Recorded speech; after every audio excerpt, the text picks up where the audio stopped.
大江东去，浪淘尽，千古风流人物。这一句妇孺皆知的名句呢，便是出自于苏轼苏东坡之手。一颗闪耀千年的巨星，他留给我们的除了那些脍炙人口的诗词文章，当然呢，还有吃货口中那念念不忘的东坡肘子。他跌宕起伏的人生，其精彩程度，换作普通人恐怕要200年才能够走完。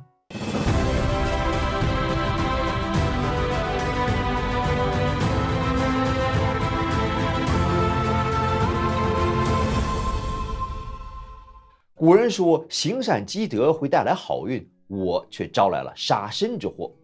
我死后，请将我的尸首埋在首阳山下，上不负皇天，下不愧对百姓祖先。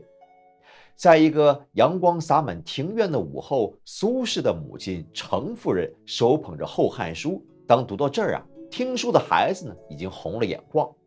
这个故事讲的是东汉范滂为官清正因抨击宦官乱政而遭诬陷，他舍生取义，慷慨赴死，在临行前呢向母亲告别。而范滂的母亲鼓励儿子说：“名誉与寿命何必兼顾呢？”读到这儿程夫人不觉是慨然长叹。小小的苏轼脱口而出：“母亲，我长大了要做范滂这样的人，你允许吗？”程夫人慈爱地看了看儿子，语气坚定地说：“如果你能做范滂那样的人，我难道就不能做范滂母亲那样的人吗？”就是在程夫人这样的教育之下，苏轼传奇的人生拉开了序幕。苏轼出生在宋仁宗年间，母亲程夫人呢出身名门，自幼熟读诗书，深知礼仪，是一位了不起的女性。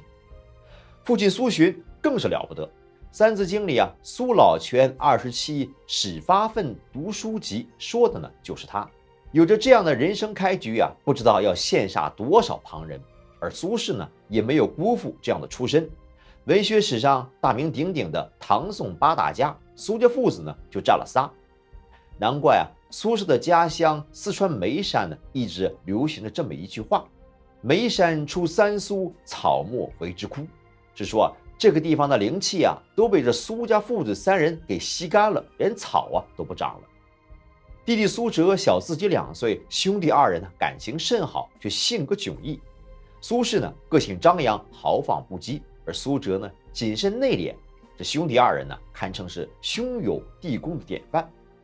在苏轼20岁时呢，兄弟俩都娶了刚过门的媳妇儿。在老父亲苏洵的催促之下呢，兄弟2人便赴京赶考了。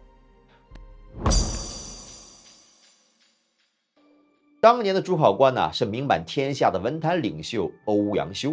这考生阵容可谓是群星灿烂。这一年的考试直接就考出了8位文坛大家，9位宰相堪称千古进士第一榜。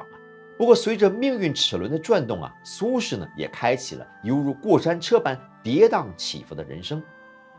当主审官欧阳修读到苏轼的策论时，不禁拍案叫绝，正准备要评第一，转念一想如此锦绣文章恐怕是出自自己的学生曾巩之手，这要是给了第一，怕是日后给旁人落下一个偏袒学生的画饼思考片刻，还是忍痛给个第2吧。可最后拆开密封，赫然映入眼帘的竟然是一个陌生的名字——眉山苏轼。就这样苏轼呢是稀里糊涂的就与第1名是失之交臂。好在苏轼呢也因此得到了欧阳修的青睐。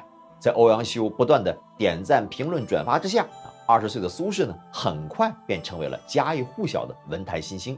上至九五之尊的皇帝下至民间文人都被他狠狠地圈了一波粉。每当苏轼的文章一出甚至到了万众争读、洛阳纸贵的程度。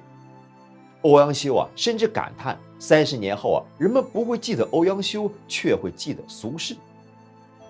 可正当苏轼沉浸在涨粉的喜悦当中不料人生的一大变故悄然而至，自己的母亲程夫人突然病故。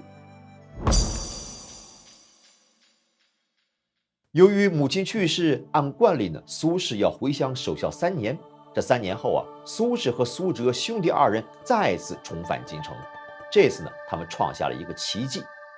在万里挑一的制科考试当中呢，苏轼位列贤良方正能直言极谏者第3等。要知道，当时的1等、2等呢只是虚设，从没录取。自北宋建立呢，制科考试被列入第3等的也总共只有2个人，苏轼便是其中一个。弟弟苏辙呢获得了第4等。为了历练未来的宰相，朝廷决定让苏轼呢先下基层筑牢根基。于是苏轼以京官的身份来到了凤阳府担任判官。别看官职不大，苏轼干的事儿可不小。一到凤翔府，他就马不停蹄地为百姓呢减免赋税、平反冤狱、改善不合理的差役制度，并上书呢为民请命。为此，凤翔府的百姓呢都亲切地称呼他为苏贤良。3年之后，苏轼被调回京城呢任职。可正当苏轼认为自己的人生终于是拨开迷霾，要迎来高光时刻的时候，一场始料不及的变故再次将他打入到人生的低谷。自己的结发妻子王弗病逝，年仅26岁。1年之后，父亲苏洵也是撒手人寰。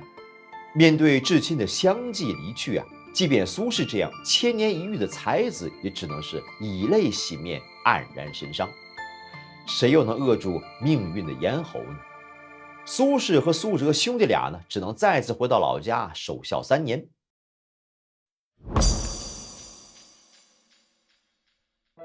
等到32岁的苏轼第3次重返京城，此时的政坛上已经是风起云涌。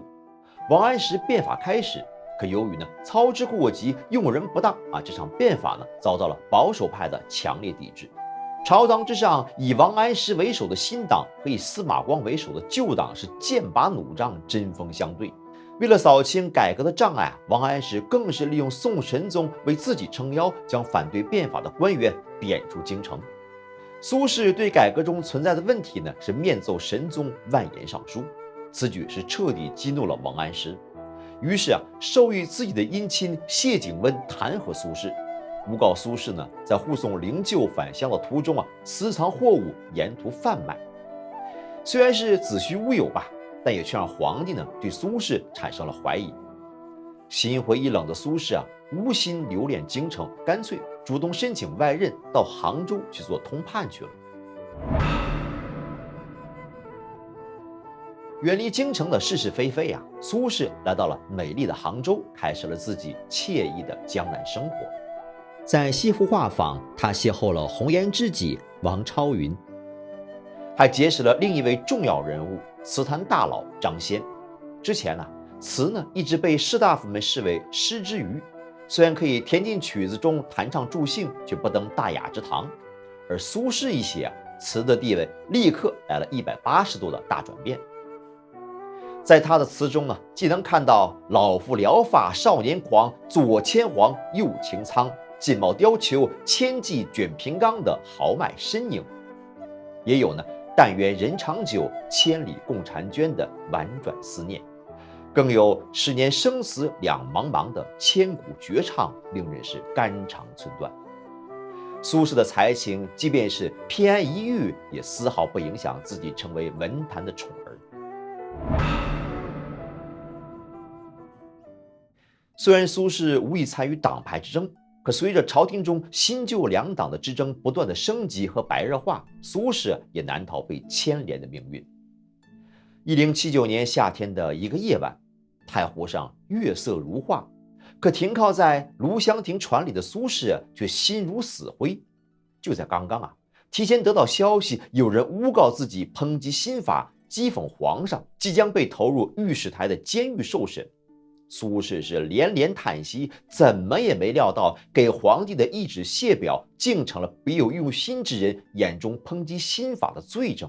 这真是人在家中坐，祸从天上来。看着眼前幽暗的湖水，想到自己前途未卜的命运，苏轼差点一头扎进去。不久苏轼被抓捕回京，在狱中，苏轼屡遭审讯，受尽凌辱，这就是著名的乌台诗案。御史台向各地发文，要求彻查苏轼的关系网，所有通信全部上交，同时是断章取义、牵强附会、罗织罪名，一时之间是人人自危。身陷囹圄的苏轼含泪给弟弟苏辙留下遗书：“与君世世为兄弟，更结人间未了因。”准备随时赴刑场。另一面呢，苏辙想尽办法，想方设法的营救苏轼，向皇帝请求愿以自己的官职呢换取哥哥的性命。乌台诗案甚至呢也惊动了宋仁宗的遗孀曹太皇太后。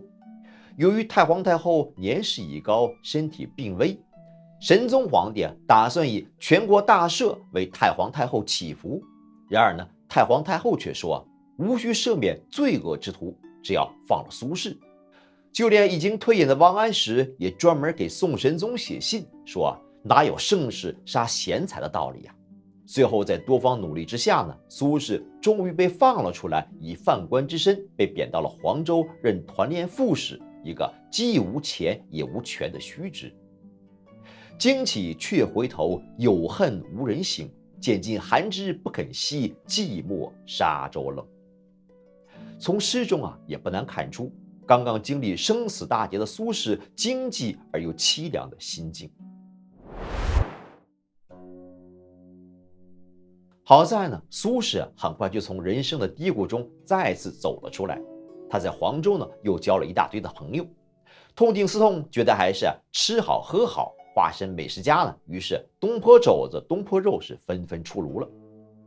虽然苏轼酷爱美食，不过在黄州的生活呢却是十分的拮据。每月将4500钱分成了30串，每串150钱呢挂在房梁上，这就是全家10余口人一天的花销。后来呢，苏轼带着家人亲手开垦了一块坡地呢，种田养家，给自己起了个别号东坡居士。实际上，在人生最低谷的时候也是苏轼领悟最深的时候。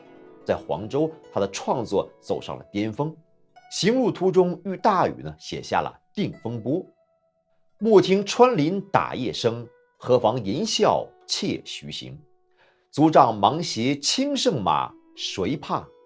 一蓑烟雨任平生。料峭春风吹酒醒，微冷，山头斜照却相迎。回首向来萧瑟处，归去也无风雨也无晴。在这里有相濡以沫的家人，有真挚的朋友，有美味的猪肉，有对人生领悟后的豁达。苏轼把被贬黄州的日子过成了桃花源。在黄州种了4年地之后的苏轼也终于迎到了那张久违了的朝廷调令，自己要去汝州上任了。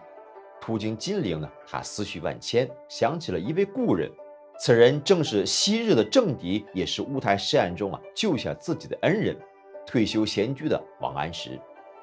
两人相逢一笑泯恩仇。